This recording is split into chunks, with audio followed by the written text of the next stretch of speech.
Hey everyone, it's Deja from Knit and Crochet Ever After, and today I wanted to give you a little reveal of a new pattern in my shops.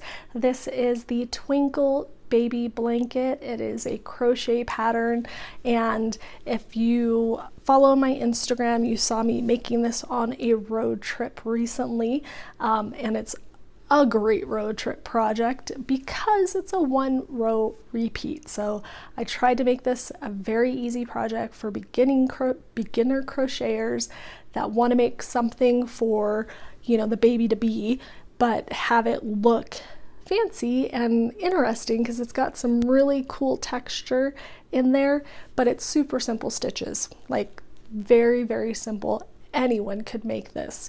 So I also made it super simple with no border because the actual stitches used on the side are really great. They don't need a border. You could put a border on if you want to, but I wanted to make this super simple for everyone, so I think that the side looks great as is. So this uses 1,200 yards of Bernat Baby Sport. So Sport is a thinner weight yarn.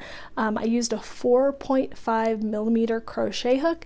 That could be a US 7 or US G depending on the manufacturer, so just look for the 4.5 millimeter so that you get the right size. Once again, one row repeat, super simple. You can make it in any color to be specific, gender neutral. Speckled I think would look great with this as well. It's just a really simple pattern. So I have some more pictures on my Instagram of this.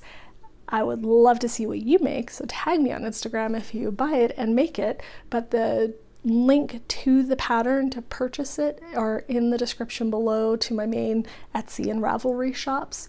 But that is the Twinkle Baby Blanket. I'm Deja, and thank you for watching.